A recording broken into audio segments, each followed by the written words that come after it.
On a des élections. Des élections comme dans le COP. Il y a des individus. Il a dit que c'est dauphin, mais dauphin bimi. Congo bololo. Congo comme bololo la minute. Oui, bi, la majorité non. Batouana. Baza suspect. Donc, bah recruter dans cadre d'opposition dans le Sakanate. C'est ça. Donc, élection de Okende, ils à l'opposition. Donc, majeure partie à l'opposant. Bah, nous servir devant la majorité. Ah bon? Nakotanga bango nommément. Ota mubaka zolo ba. Batu basana ma bulletin de paye. Batu baka déjà Félix, c'est ça Félix cité. Exécutif wana bakabiliste. Bako boma parti.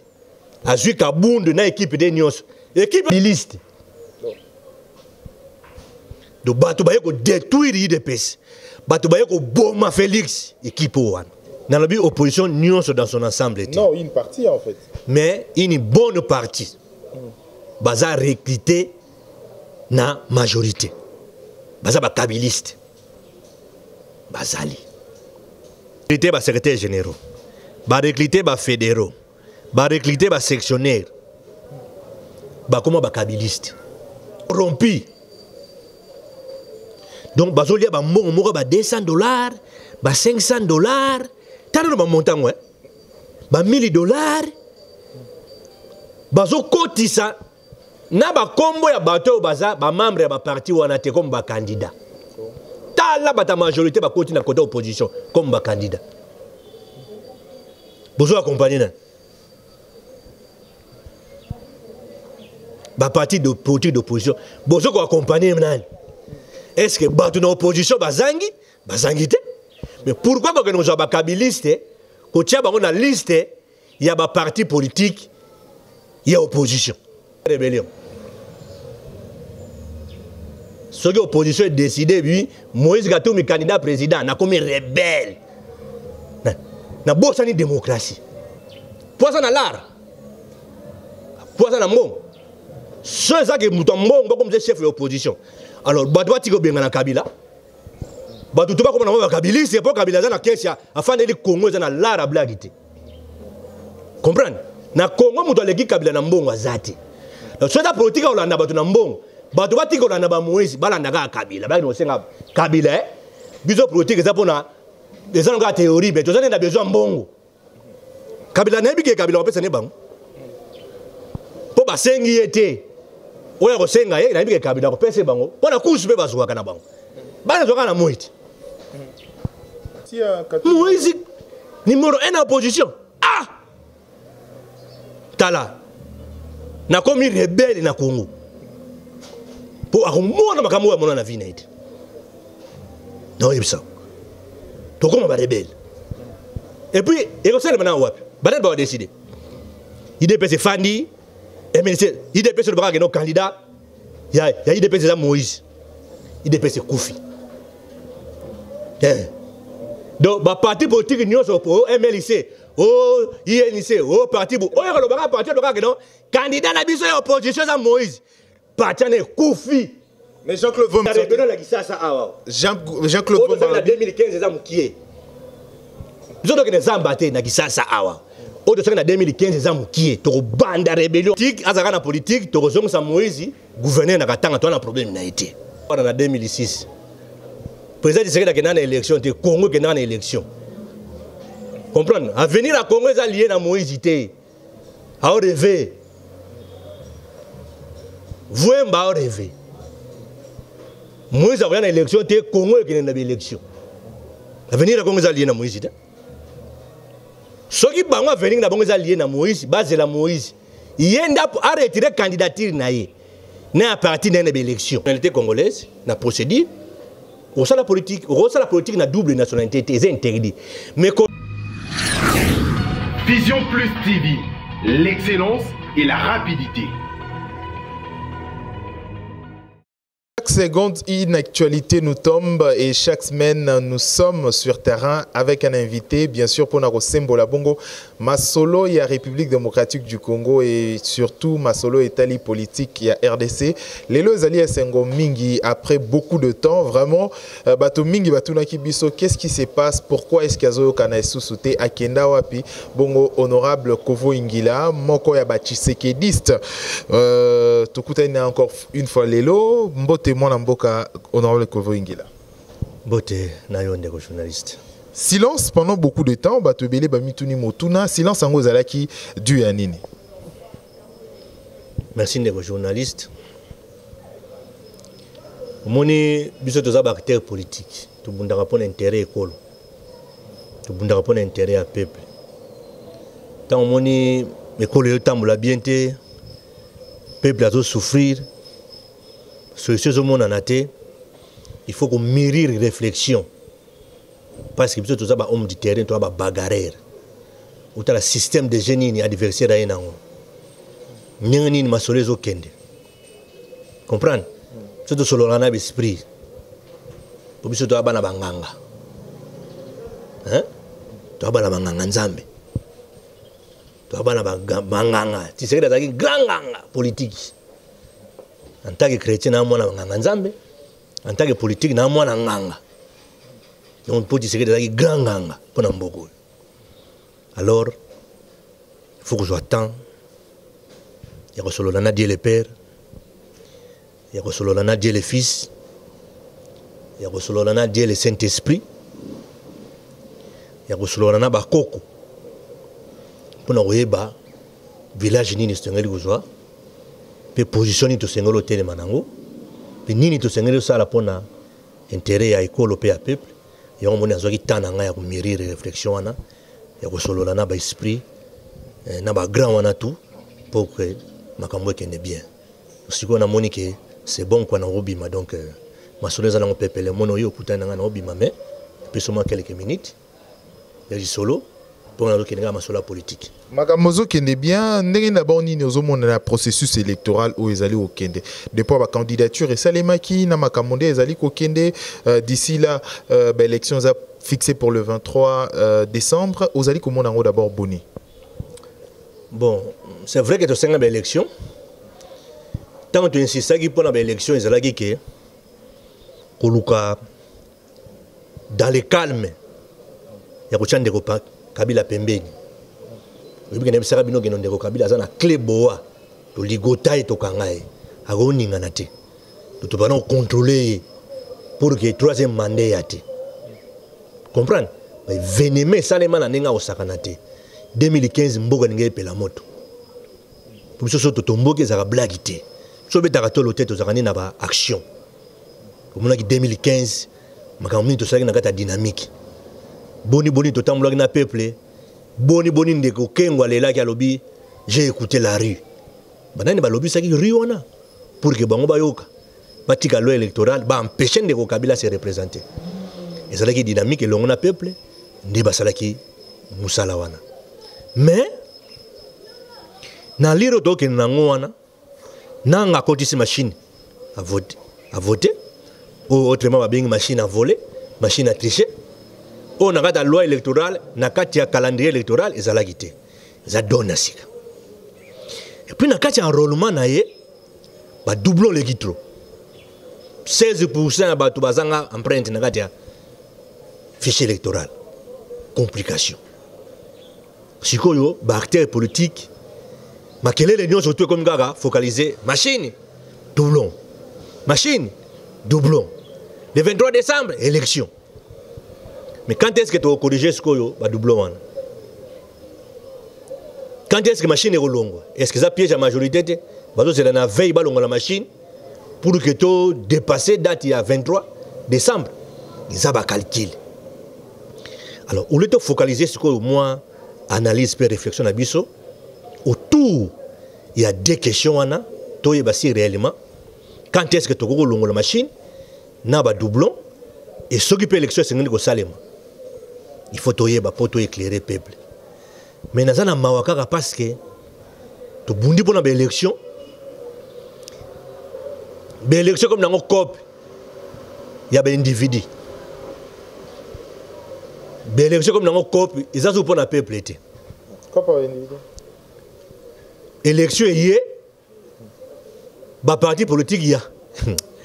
Oui, bi bandi kwa majorité non, batouana baza suspect. Donc ba recruter na cadre opposition na nyenga osanganate. Ah bon? C'est ça. Donc élection de Okende est à l'opposition. Donc majeure partie à l'opposant. Bah nous servir devant majorité. Ah bon? C'est ça. Opposition qui milite au anytime mais basant la carte majorité. Dans la opposition nuance dans son ensemble. Non, une partie en fait. Mais une bonne partie. Baza recruté na majorité. Baza ba kabiliste. Bazali. Lelo, je pèse bien mes mots. Ba moni que c'est pèse na état lingi débat contradictoire. Ah, ils sont quoi engagés karaye. Ah, ya trop bête aliso to c'est ça ba na moko. Lelo ba parti politique union sur opposition. Il faut bengana ba secrétaire général na bango. Ba secrétaire général union sur parti politique et opposition. Kobana na IDPS kitati na se. O tu ba bengi parti politique et opposition. Il faut bengana ba équipe exécutive na bango. Pour ce que tali peuple lelo azana ba secrétaire général ya ba parti politique. Peuple congolais a abandonné na sort na emo. Ba recruter ba secrétaire généraux, ba recruter ba fédéraux, ba recruter ba sectionnaire, ba comment ba kabiliste.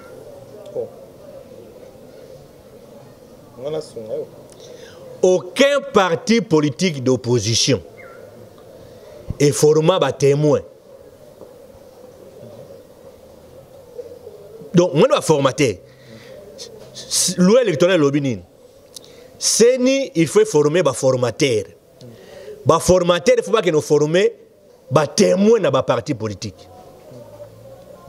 Mais il y a un parti politique où est formé ba témoin. Ils ont parti politique ni. Mais bientôt là ba témoin ba formé ba ngote. On a IDPS qui commission Moroya Joachim Chabani Kalami était bazon ba notre témoin.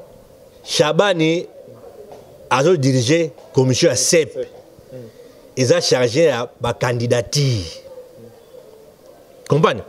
Formation à témoin, ils ont attribution a été. Comprenez? Dans le bien, rôle du parti politique, c'est qu'on forme bilingue, qu'on prépare les jeunes pour qu'on soit relevé à lobby. Est-ce que combien de secrétaires généraux à parti politique va former bilingue? Formation ça demande? Aucun parti n'a joué ça.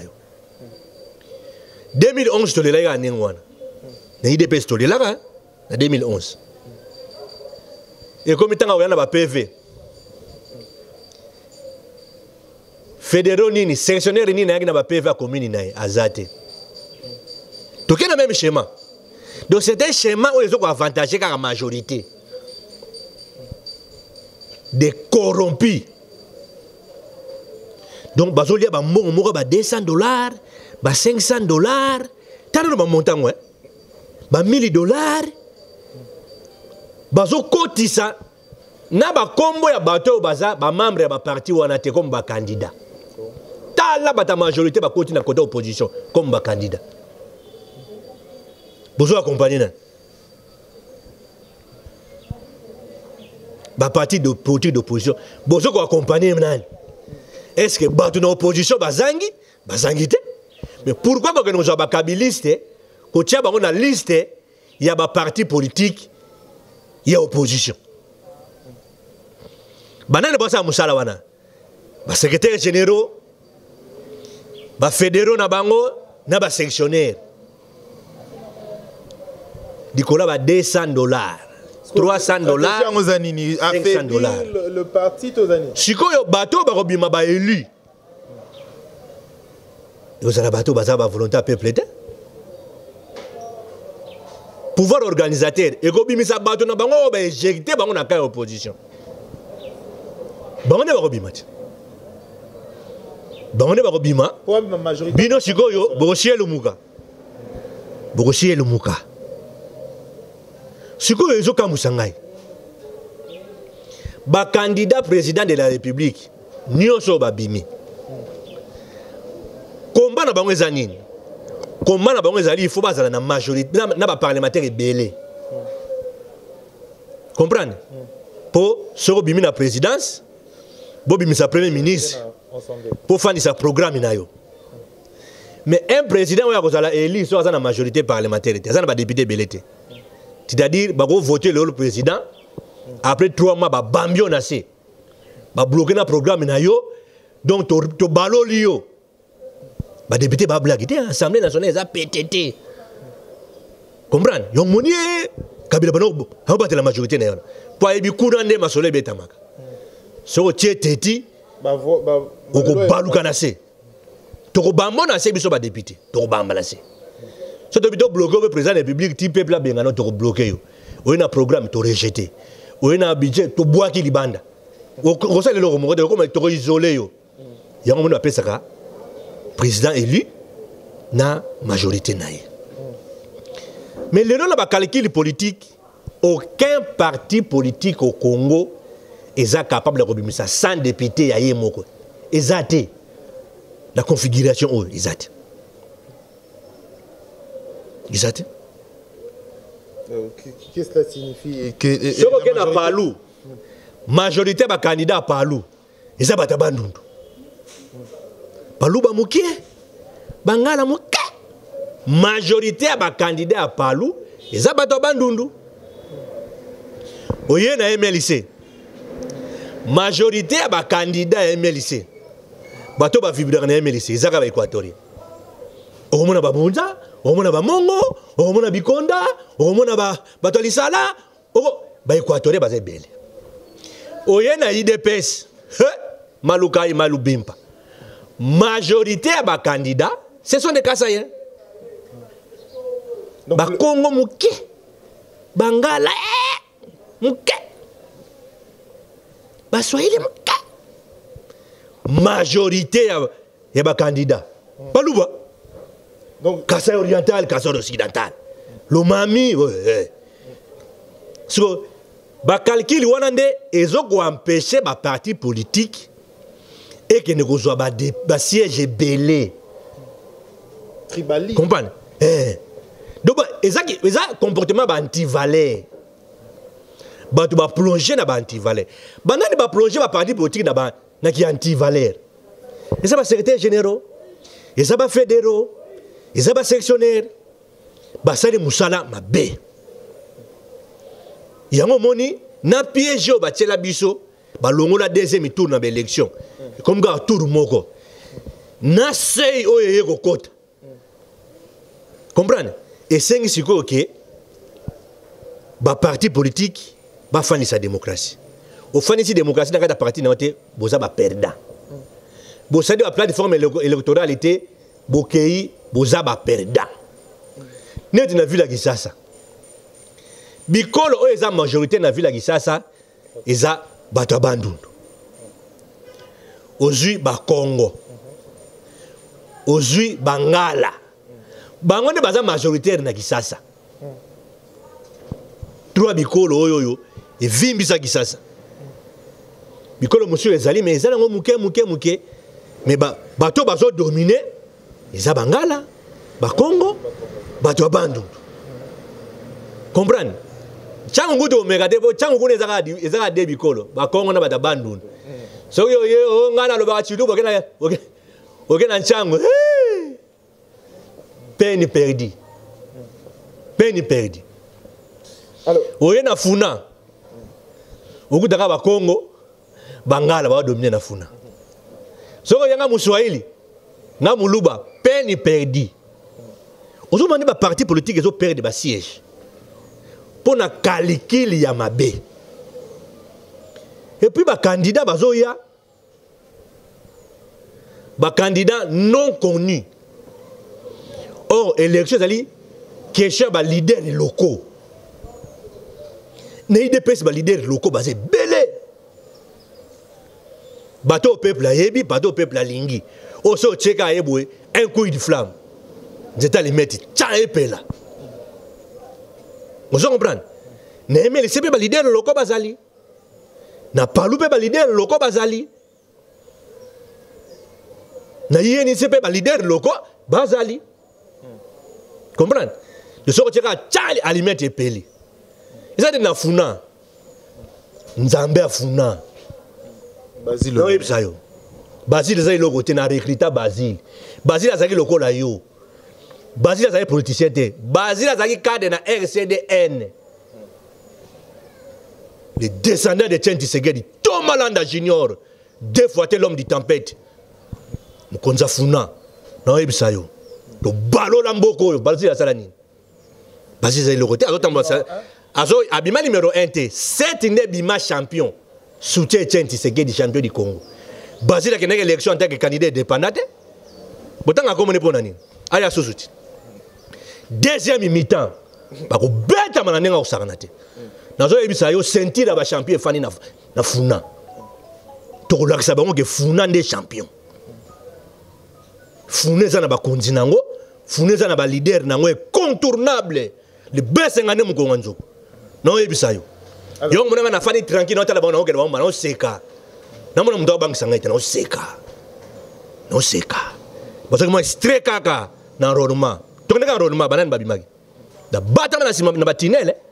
Ba batama na sima bandako. Ba batama na 5-10 personnes. Ba yuma. Ba mbendre ba ngoto bobo. Ba soapante.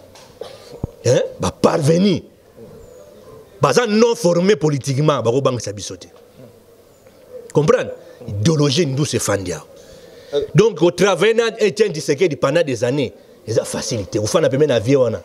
To memieti atiki atiki bisobo. Atika sekele. Après ça biso sekele. Toza na sekele bitumba. Atika sekele bozara toujours na IDPS. Bon parti na ngeza IDPS. Muko na longo na IDPS na wano seke na longo na IDPS. Comprendre? Donc ils a parti du peuple. Quand on a IDPS ils a libre ko bima pesa libre. Comprendre? Muto mo na IDPS ako ako fio tu lambanga telo ba IDPS ils a été. Ils a parti du peuple. Comprendre? Donc, tu as un parcours dans l'IDPS. Quelles sont vos relations avec l'IDPS? Les relations sont bien dans l'IDPS. Sauf que l'exécutif de l'IDPS, n'est bien monté. L'exécutif de l'IDPS n'est bien monté. Le président Félix Tshisekedi est calme. Comprendre? Il y a ça au monde. L'exécutif est au Moro Tshisekedi. L'exécutif va être exécutif à Sika. Le président Félix Tshisekedi exécutif à Sika dans l'IDPS. A joué Kabound dans l'équipe de Nyos. L'équipe est bien montée. Des kabilistes. Donc, Bato Bayeko détruire l'IDPS. Bato Bayeko Boma Félix, équipe Ouan. Oyoga, Nazonga Simade, Oizaka Vangou. Bakabiliste. Nagotanga bango nommément. Oyota Moubaga Zoloba, Bato Basane ma billetté de pays. Bato Baka déjà Félix, c'est ça Félixité. Exécutif Ouana, Bakabiliste. Bako Boma parti. Mais pourquoi vous dénoncez Bangote depuis? Il y a un moni, sur le tali bateau, nous sommes dans l'IDPS. Parce que tu n'es pas président Félix. Les restes, qui parlent Bangote, Bangote. Au revoir, secrétaire général de l'IDPS, n'a pas 4 adjoints à Ewan. Batam na bandade ka yi, atam na ka yi mo na bandade tambla. Mutaye biete.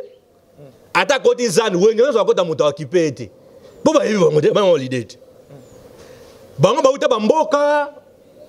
Wa uti na Lomami, wa uti na Luisa, wa uti na soki wapi, ba na Kisasa. Ba yebi uti.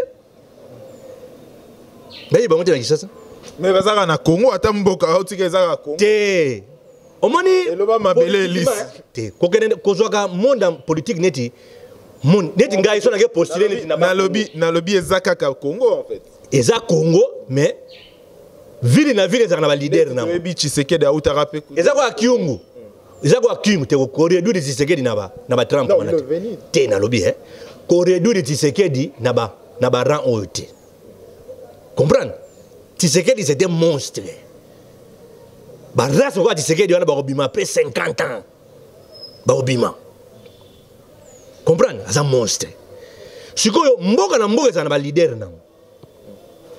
ezaka mwana ntieni azaki leader na ba Congo na kibundi dia Congo ayi na kini tani to tindi kina exil pas ko Kisasa sanzi ya ken exil po Kisasa za na ba leader na mwana ntieni ngene exil bonga zaka afana na komini afanda uzolana kwena kwenza etako akyungu so na kyungu na Kisasa awa ba biete ane leader eti na Kisasa mais so kena katanga baba kyungu grand leader grand prêtre eza nango ndengona eza ka Moïse Katumbi asa pe leader kana katanga so ene na Kisasa tane leader te ngazane le bo président équipe azana ouais banya asa président équipe asa président parti politique te asa président équipe asa candidat président a leader te politiquement asa leader te a leader ani ouais plus populaire asa plus populaire te a plus populaire te na top Congo ça sondage il paraît aussi par na lobby hein kokota na baja ba manipulation na bino ba journaliste boninga ko manipuler sondage ni bien au sala bino botana capacité ça sondage bino ba journaliste non c'est par rapport à il y a phone ils ont ouvert à tout ils ont monnaie nezo ça ça ba comme belé comprendre monnaie ensemble aujourd'hui et le côté sur terrain ensemble hein ils ont donc ka lisanga moko boye comprendre ba doit flatter la bango Moïse a leader te Moïse a leader da forma ka bato zo ka di secret da leader da forma bato ba jambe be ba leader ba forma bato ba bimisa bato Moïse a bimisa nani aza ye moko aza leader ité politiquement na masola politique o tshaka Moïse leader ité Moïse aza na mbongo na ye Moïse a président Mazembe mais politiquement aza leader ité aza président parti politique ité leader est ensemble na plateforme plateforme bimigu na banel na funa nani c'est ensemble les ala côté dit ah na baka yo na banda na bala banal ba yebi ensemble et le côté mukonja ensemble Katangé responsable ba jeune ya ensemble Katangé de tribalisme les amaka mo mabeza la kati biso bangala to evre pemé na Tshisekedi le vieux Tomalanda l'homme qui a baptisé Tshisekedi de tous les noms ngaye. Alors parlons de so ka fandi so moninga était 3 jours aoda mete fati na babenga yo comment va le fils ngila il est où là je vais le voir ou à coup de fil les be mutaye via bengio OK masolo na vie baza mingi te ba so na vie na ndengwana baza mingi te vie na be ba na kombo comprendre donc on a ça l'émission na obonné to so via zalaki émission no le ka bengi via fungoli TV aota la tomba na oseka osepela via benga ngatuninga le noto malanda là ça vient d'où? Ça veut dire quoi? Tant on a baptisé Rayam. Nathalie vient à Seki.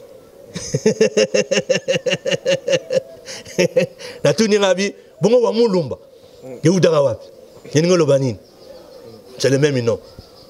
N'a expliqué via Bougala na Boseka via Ndima Kombo. Comprendre? Le baisse ngane na pèse la signification. Les vieux debout congolais, les vieux télécommande. Tika. Donc, alors, masolo c'est belé kotanga Moïse na masolo ba leader de politique té. Azo s'exercer. Azo ngoluma politiquement azo ngoluma. Nano akembité. Comprendre? So bete masolo ba leader ko beta masolo na bango té. Kozala na mbongo ya kupostuler comme candidat président de la République. Il ngoloba té oza danger té. Ba prête ba na mboko. Ba prête ba ça. Alors, tout cela d'abord. Parce que, au niveau de l'opposition, tout est sérieux. Où est formé jeunesse pour ceux qui ont une machine, ils ne bloquer la machine. Il faut que la machine soit bonne. Ceux qui ont une habilité, ils ne peuvent pas gérer l'habilité. Tant que gérer l'habilité en 2011. Ils vont voter, après ils vont parler. Si vous avez un panier, tout y a vote. Ils vont piquer. Na par exemple moko bimi na joyalité awa na ba piquer ba votaki bojibe ba billetete ba me mango api na fikini taba comme na kasavu ba kota lupango moko boy piquer ba ya senior freiner ba buaki ba billetete wana ba ba billetete mususu ba charger na carte ba ke nango na kona na fikini ba ke déposer ngo ba lobi oyo joyalité centre joyalité ba déposer qu'est-ce qui prouve que no ba billetete ba na yoти joyalité na nzela na ba changer te. Comprendre? Il y a un moment, le 23 décembre, s'il y aura élection, opération Kanga Moïbi na Funa, Toko Kanga Moïbi na Funa, bato bayibaka ba maire ba soutien batiki ba maire na ba jipon bayibaka to zongi c'est ba maire ba soutien na bango et puis ba ko zo ba jipon de Bon. bato bayibaka ba maire ba soutien bien ngote bayibi ba maire ba soutien ba kosi ba maire ono vous foutez $5 robot ofele on a traitement ofele bayiba ba maire ba kosa ba chauffeur ono bopesa ba mbongo ba voiture à crédit na funa comprendre o robot ofele o ligne ba kolongolo ofele o opération ba solo ofele yebi sanga batuni ba traiter bango ofele na funa bazate donc funa 2018 ou le 23 décembre opération kanga muibi na yebisa yo kanga muibi na kada fune ko beta na nenga ko sakanati donc to ko contrôler to ko s'approprier processus électoral na nenga ya PTT comprendre pour bana to malanda baza formé bana fontono ba formé même ici Kabili et sali ba jewana ya ko somba ba sectionnaire ya ko somba ba fédéraux de toutes les façons na yebike na IDPS il faut pas changer ba sectionnaire nyonso ba fédéraux il faut pas changer ba to na nyonso to ba changer ba nyoko di ba candidat otika kombo kaka boy $100 ba me makombo boy $200 ba retenir yo la candidat $3000 c'est ba monnaie dépôt ya candidature na degré moko commerce ni di basali wana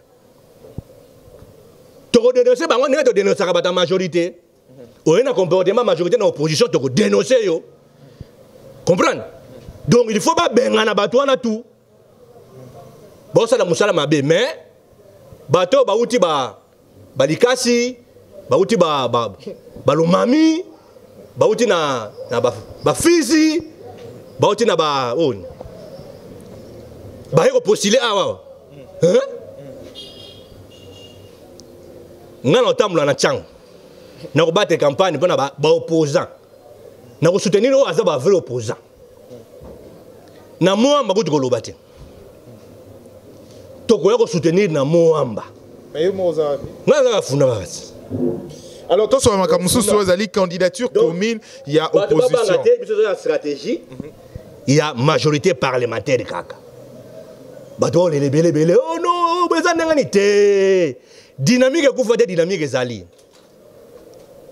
candidat député national na compte kaka ya dynamique pona ko honorer ba mort pona ko honorer ba vaillant fils o ba tche ndeko Kabila na déroute to ko trahir bango te pona ko honorer bango hein donc yango moni to tche kaka libana dynamique de l'opposition pona fierté ba gardien du temple ya idéologie ya combat to zawana to ko tikaka yango jamais. Alors, tout sur ma candidature commune, il y a opposition pour la présidentielle.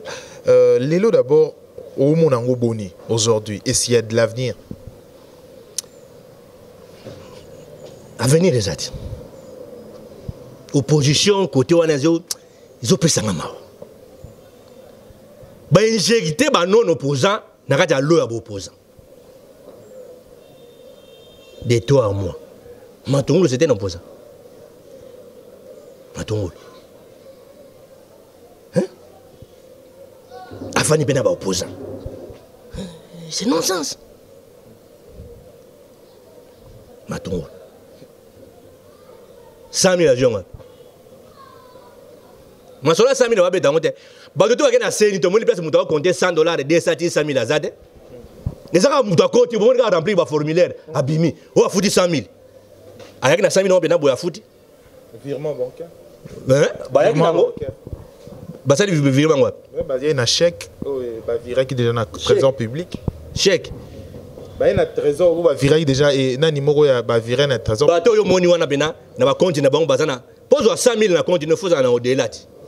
Ne moni bena bango bena baza bena na mbongo na ba compte na bango. Et 100 000 na bena yaki 100 000 ko na scène. C'est un montage. Et ça na ba candidat au ba yeka déposer ne kaka candidat en formalité. Et bien on ira foutre 100 000. Aïe na bordereau ka moko bazana ba bordereau. O bordereau versement yango na numéro compte ya scène. Nyoko za ba copie. Pour ça, les candidats ont payé 100 000 qui ne foutent dans la scène. À jouer avion. Pour Lucas, il y a un avion qui est. Bango, yon moni bango batini bango. Qui n'est pas rempli formalité candidat indépendant. Yon qui n'est pas rempli formalité pour naboy. Ba foutu ba 100 000. Yo nous avons 100 000 après une semaine avion on a retiré candidature na ngai. 100 000 francs congolais gati. Otiki no akuna ozoni na. Obido na moni sérieux zate na ko postuler sous soute. Parce que ça va. Donc comme bayebi ke ba kabilis de basé belé, la jewana po ba gêner élection présidentielle. Comprendre? Il y a un monde ba faux vrai opposant ba bimisi ba. Mais au baza ba doit quand majorité. Ba ka ko gêner côté na biso.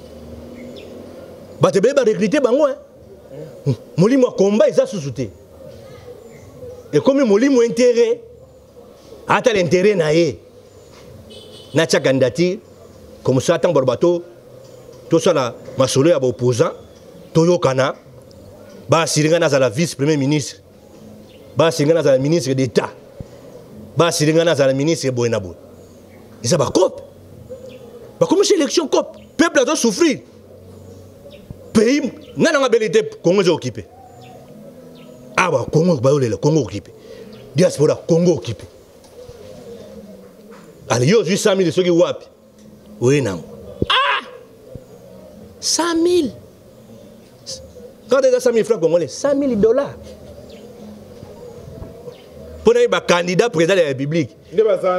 Quel candidat au monde est suspect moi Nabo moni ko taquer ngata ba attaque personnelle ti. Candidat ngata na ba principe kaka. Ngata na ba principe. IDP c'est tikimbongo. Le candidature 100 000 c'est normal IDP c'est aux 100 000 militaires. MLC c'est aux 100 000 militaires. Comprendre? INCP na bien ngi na jonglaga, ngi na bundaga à aux 100 000 militaires. C'est un ancien président de l'Assemblée nationale. Ah, yebi ba tu bel à aux 100 000 militaires. Mais on va tirer quoi? Jean-Pierre Bemba c'est normal en allant. So on bel va tirer quoi? Petit bonsoir à couturier ce qui est nani aya au 100 000 à déposer. Ah 7. Hein? Bah tu vas bien bel viens mon bon taliga do. On va via ça un problème sérieux à mon. Do taliga yo o mani mbongo lobaka. O taliga mutu o tali ne longo tali kai longo tali ne lamba o tali na sapato o tali na raisonnement zo bimisa. O comprendre que mbongo za yé. Mutu so mbongo za yé te o mona même raisonnement na yé da discours na yé eza cohérent mona ke. Batindio que no loba, que no déposer. Comprendre? Eza yete, ye batindio ka kende ka. Ba bimisa mo ningwa. Ule batala à venir en mboka. Comprendre? Est-ce que ba acte tozo poser? Ba élection tozo kende. Est-ce que ça pour décanter situation peuple, situation mboka ou bien tozo kende pour luka ba poste na biso? Na po ba viena ba lela ki ministre, ba lela gouvernement fort. Ba vie ne devait matungulu. A tigla ta ko postuler comme candidat député provincialité. Candidat député national, a tigla ta ko postuler té. Mais ayeka o nga candidat président. Oh. Yo nga candidat. Donc député provincial au postulaté. Bougoumès au postulaté. Député national au postulaté. Malamo yeka o candidat président de la République. Bah tu faut pas linga Congo. Ce qui makango doit reprocher majorité et comme une opposition et comme une mabé. Est-ce qu'il y a un candidat sérieux dans cette opposition? Azali quoi? Hein? Des candidats sérieux. C'est pas encore le moment dans le banc. Mais il y en a. Azali. Et les autres qui naissent dans la candidature commune, les Babi n'ont pas présenté Moïse Katumbi comme candidat président. Ou alors on a une rébellion. Ce que l'opposition a décidé, oui, Moïse Katumbi candidat président, n'a comme rebelle. N'a pas de démocratie. C'est que la démocratie est possible. Ce que Moïse candidat, il y a opposition, cela veut dire démocratie est à l'okuta. Est-ce que la démocratie est... Ce n'est pas un politicien. Poisson à l'art. Poisson à mon. C'est ça que nous avons comme chef de l'opposition. Alors, Badoua Tigo Bengana Kabila. Badoua Tuba comme on a Kabila, c'est pas Kabila, c'est la question. Afin de les Congo, c'est l'art à blaguer. Comprendre? Na Congo, nous avons Kabila Nambongo Zati. C'est la politique au Landa Batu Nambongo. Badoua Tigo Landa Moïse, Balandaga Kabila. Bah, nous sommes Kabila. Biso politique, c'est pour les gens ont une théorie, mais tous les gens ont besoin de bon. Kabila n'a pas que Kabila peut s'en bon. Pour pas s'engager été. Ou alors s'engager, il n'a pas que Kabila peut s'en bon. Pour la course, peut pas se voir kana bon. Bah les gens ont moite. Botiko finga ye, botiko critiquer ye. Botiko ça l'assemblée, le gars non, biso to lingi. Tona na muto aza na mbongo. Comme Kabila aza na mbongo. Bolanda. Les soucis à Moïse numéro 1 en opposition. Ah!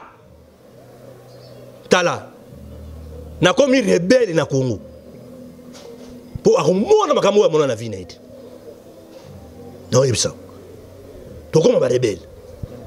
Et puis et aussi maintenant wapi. Badet ba décider. IDPS Fandi, MNC, IDPS le bras que nos candidats. Il y a IDPS za Moïse. IDPS Koufi. Donc ba parti politique nyonso au MLC, au INC, au parti bu. O yelo baka parti le bras que non candidat na biso ya opposition za Moïse. Parti na Koufi. Mais Jean-Claude Vomba bi élection bo kena élection. Jean-Claude Vomba en 2015 za mukie. Biso to kena zambate na kisasa awa. O de en 2015 za mukie to banda rébellion awa. Ba parti politique na bunga. Mais parti moko président parti. Si tu vas être rasé Badam n'a pas de parti dans la société. Non, il y a Moïse, candidat à une opposition. Oh, Mahmoud n'a pas de Mahmoud. Mahmoud. Hein? Baïdé n'est pas de Mahmoud. Tu as dit un sondage. Moïse, tu as dit que c'est gouverneur dans la tanga. Mais nani. Sur la ligne politique, à la politique, tu as dit que Moïse, gouverneur dans la tanga, tu as un problème n'a été. Comprenez? Dans le barangon, on a répété à Yango. Tangu ya Katangé Koki. Katangé à la tête du Congo et Koki. Katangé pour vivre dans le Congo en tant que gouverneur, en tant que ministre, en tant que candidat député provincial, député national, commerçant, oui. Mais Katangé en tant que chef de l'État, et ça d'ailleurs moi c'est l'équipe déjà, c'est l'équipe. Alors, de Moko, il y a des déclarations à Moto, il y a le président MRC, PC plutôt, je pense, Jean-Claude Vouemba, a lobby que l'opposition qui est dans l'élection, c'est Moïse Katumbi, Azate Moko qui est dans l'élection. Votre point de vue? Non, c'est une histoire en 2006. Le président du Sénégal qui est dans l'élection, c'est le Congo qui est dans l'élection. Comprenez? À venir à Congo, c'est lié à Moïse. À rêver. Vouemba a rêvé. Moïse a gagné l'élection, c'est le Congo qui est dans l'élection. À venir à Congo, c'est lié à Moïse. Ceux qui vont venir à Congo, c'est lié à Moïse, basé à Moïse. Il y a retiré la candidature na parti dans l'élection. Il y a déposé la candidature na parti na. Mais si vous Moïse a été élection que ça a été. Le président du Sénégal qui a été élection en 2006. Peuple accueilli. L'électeur a un peuple bossa lango ya bien. À venir le peuple congolais et ça la Moïse. Et ça la Moïse. Attends les lobby. Oh biso MLC to na élection té. Romona peuple a reconnu l'élection. En face il y a Chada. Il dépêche que na élection té. Loba na yo. Mais élection bandaka Romona ba to reconnu. Bokotika la ka bani déclaration marche. Bon, comme baby tout m'a pas na bango té. O meli gaz, OK, o meli mai. O meli gaz, o tchema teka. Et ko continue kaka. Pour ba to comprendre la réalité té. Le Congo est en danger. Il faut te sauver le Congo.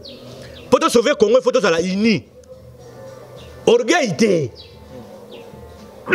Oh, pour nga mbongo, il faut ça ngai. Oh, calcul ni politique wana. Analyse politique ni bon ça. Bon, mutuni no mona sayon akoki ko za candidat unique à opposition. Na lobby c'est très tôt pour na loba yango. So na lobby yango awa yekoma. Oh non, po yo osolo la kana ye, po asa mutu na yo, po yebani na ye, po azande na yo. Et comme on a un terrain politique et comme affaire personnelle. Alors tout ça c'est dans Ngongango. Tout le monde est sérieux. Il y a des acteurs politiques. Sérieux. Il y a des partis politiques. Peuple à Zotala. Otala va valider non Missous va valider Missous bon peut sa position. Bato ba ko sala invalider. Eza loi ba invalider bango. O yaki na loyenge na ba dépôt candidature. Otanga ki loi te. So kutani na la double nationalité au Bogo Libanda. Et ça problème à peuple. Yo respecter loi te. Si ko yo ba rejeter candidature na. État du peuple nani. est-ce que nana tindaki o sala CV na yo ozwa okenotika dépôt candidature nana tindaki yo moko te eza ba ambition personnelle yo za chinois oyo postuler na Congo soki ba invalider yo eza problème na yo oza anglais etali biso te oza américain oza belge oza français kende ko balobi déposer omoni lelo explication ya double nationalité bato ba comprendre nango te est-ce que l'opposition double nationalité bazali neti yo je ne comprends pas ko invalider bango ko banga na te senior sa musala neti yo oza na double nationalité oza no français congolais et puis si ozo micro na mi caméra na to saka musana o sala mais ce que le mieux quand on a politique balobi politique eza ba nationaux na politique balingi double nationalité te comprendre po bana o to bota lelo to na bano baza ba américain to na bano ba français et comment traumatiser bango ah mais papa mais c'est quoi ça la question de double nationalité il faut m'en expliquer sur ban tiens ce que politique dénoncer la nationalité wana c'est la nationalité congolaise na procédure au sein de la politique na double nationalité c'est interdit mais quand y a na Congo pour pas belé ba vacances c'était pas loko wana mo ndenge so ka awa ba okanga ye donc compréhension à ce niveau là est bien la double nationalité c'est interdit quand on a ba politicien nous sommes dans la double nationalité na yo ko postuler te pour balobi ba ko invalider bato tout ba la double nationalité oza condamné loi ezo ko empêcher yo postuler mais yo ke postuler pour nani c'est ton problème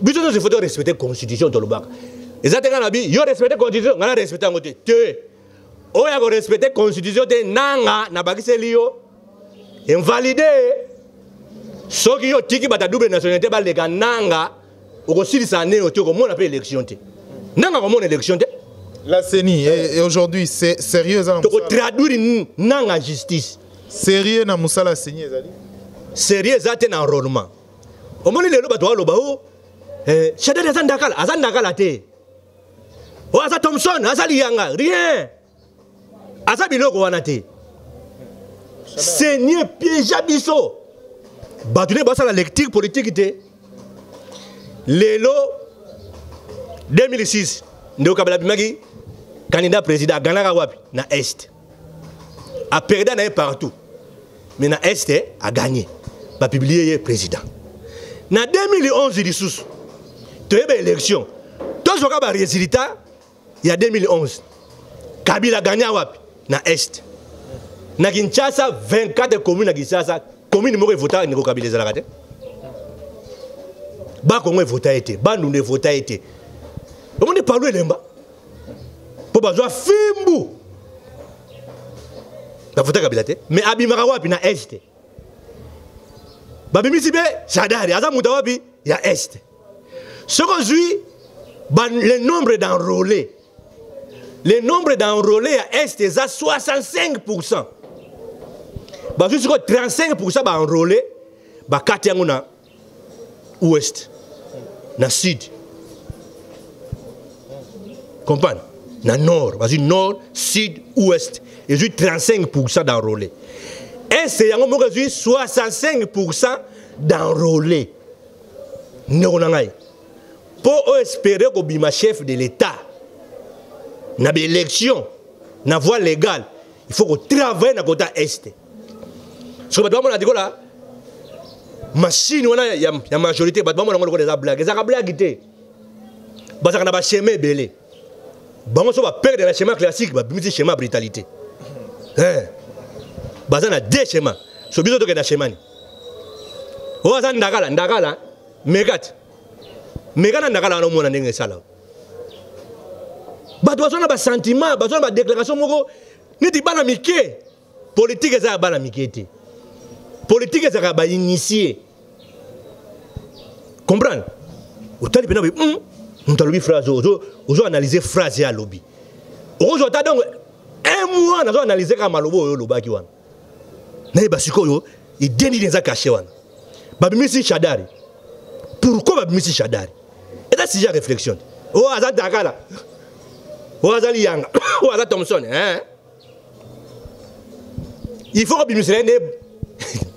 Bon babimisi ne ba bien ndakala il faut nous arrêter to baleine pour la sire pour baleine sikoyo a beta ka Congo mobimba comprendre il faut un candidat oyo soki a tie libayo ka Congo ezo ningana comprendre nord sud est ouest azaliko l'homme du tempête les gorilles de montagne azali nos positions azali gorille la montagne azali mais vous voyez après ma solo on peut déjà Congo on appelle ça comme gorille de montagne azali a bouger Congo na quatre coins azali au même candidat majoritaire à la ah ouais j'ai un problème sérieux pour candidat wana akoya même chez Bino ndeka ngana loba na koya élection chez Bino mais moi sinon na ba no ba voter nga ça n'est fini pour cette édition comprendre na koya bena na quartier na Bino bena bo tchedi ba ngabla tchedi ba même na quartier na Bino ba voter na bangonga de ba monstre ba gorille la montagne politique ko zona ndenge ya l'ICCT mais na tchango l'ICCT mais les en termes de calcul politique comprendre batu ba sous-estimer chadarité ba yebi makamuni ni seni salate comprendre sorcellerie a seni ba maîtriser ngote sorcellerie pe a majorité batu mi ba maîtriser ngote mais biso to maîtriser ngo na seni na majorité to so maîtriser sorcellerie wana pour to ça ba initier pour na Congo to ça initier ndanga mukete donc il y a un discours ante ba sentiment discours mon nire ya bato ba rêver oh ndakala ndakala Jean-Pierre Bemba en 2006 a gagné break le vieux Thomas Land en 2011 a frappé break yo to manga pété yo ndo yo lekan yo lekan Jean-Pierre Bemba lekanité tu sais que les pères lekanité yo ndo yo lekan t'as les faut pas soukola yo faut pas soukola yo bien avo bima faut pas lamba ba tokso na nzungu comprendre mais bateau aussi ba tokisa bazali le gorille de montagne bateau ba yeba kaka na ngongango comment déjà je pense bateau ba le belge gorille no Congo bololo Congo komi bololo Congo komi bololo après B52 gorille de Kabila ndimaka te ko bimisa dauphin mais dauphin bimi Congo bololo Congo komi bololo na minute et on te lobaka trop te pour toi concentrer majorité bana ba jeune na bango biso betona ba jeune na biso comprendre taya ba ko sala ba spectacle on a te au fane mukio na TV lobby n'était bon mon landi oh l'argent c'est la nerf de guerre oh diaspora botinaka 9 milliards et l'équipe budget na biso na Congo na tiers représentant na France bo pesa ke ba $1 ba €, ba €10 ati na mbongo na benga na Kabila escroquerie diaspora ba mo la bino boy diaspora boza ba yuma toni bo pia mubake mbongo abenga na Kabila mubaka yebi Kabila to mo na Kabila les escroquerie muto pesa 100 francs na congolais moko te o soit disant zo benga na Kabila ezaki muyibi eza mabe les escroquerie bindo asala jewana Basile asala jewana yepa na je Basile diaspora boyoka muto ko semno teke oh non soza pona mbongo pona ko benga na Kabila Moïse na mbongo mais benga ni Kabila so pona mbongo Moïse na benga ni Kabila po mbongo bongo tinira mutu wana Moïse asala ngo fois 100 ni Kabila okendete so pona mbongo Jean-Pierre Bemba na mbongo belé ni Kabila sa kenda ezali kama mbongo te ba initier espérons ba fa na grâce au ciel na kukupemba me baza na onction te eza pasi comprendre ba doit faire na grand prêtre mais onction eza te eza mabe batika biloko na ko sa peuple doit souffrir même ici diaspora tinaka 9 milliards batina ngo pona Congo to yaka na ba famille pona ba matanga pona ba maladie pona eza ndenge ngona papa asalaka amema salaire na palais na donc papa zo sala mema salaire na palais na yo essayer comme même mbongo na ndani bo pesa so mbongo na famille na bino te famille na bino ku fanzala bo pesa nga mbongo na sobe famille na bino discours ngo yango na donc diaspora tinela so ba famille na bango mbongo te etinela yo mbongo po yo benga na Kabila lokuta les escroqueries donc na eza discours il y a un homme politique te oh l'argent c'est le nerf de guerre Tu serais de mener le combat ici avec l'argent. Tu serais de former avec l'argent. Hein? Tu serais de faire IDPS pendant des années. Depuis naissance d'Ango, Thierry Okufa, c'était de l'argent. À 5 ans, tu as un bon pour la boue. Mentalité est bon, on est au Djab. Et où tu n'as pas de Kabila, Kabila, c'est né dans la Géwan. Oh, vous pouvez bon to sala boyo moni Kabila balinga baete moni ba je shada daki na ba mova balati ziba na ba béret rouge. Oh c'est Kabila ou rien béret rouge ke na yebi saka bango bino balati béret rouge bozela boko kota na armée mais na politique. Ça n'est fini pour cette édition, mesdames et messieurs. Merci à l'honorable Kovo Ingila, l'élu Yafuna. Naeneto Sembola Kibongo, ma question d'actualité, et qui est vraiment très intéressant. Yako Solo Lalelo, après beaucoup de temps, Bandako Lobate, sorti médiatique, Moko, je pense très fort, et Nabeko. Et espérons bien, d'ici peu, Tozon a sous-poto Gorille, Y'a Montagne Nenani. Tokutani prochainement pour une édition Moussoussou. D'ici là, portez-vous bien. Merci à Dodi, l'enfant gâté pour la prise de vie. Eliezer, bébé de la presse pour l'assistance nayo. Merci Nabato Nyonso au Bolandarabi so bo soutenir Rabiso. Aza candidat. Oui, candidat. Mais n'est pas vie naïté. Hein? Oui, dans la vie les yeux. Bien sûr. Appel spirituel là. Il faut le appel spirituel là que combat en néwan. Hein? Il y a les erreurs vraiment donc aya moi les pamboli donc il y a ma coaching. D'accord. Oh, ça va bien quoi. Ça va tout prochainement pour une édition Moussoussou. Au revoir.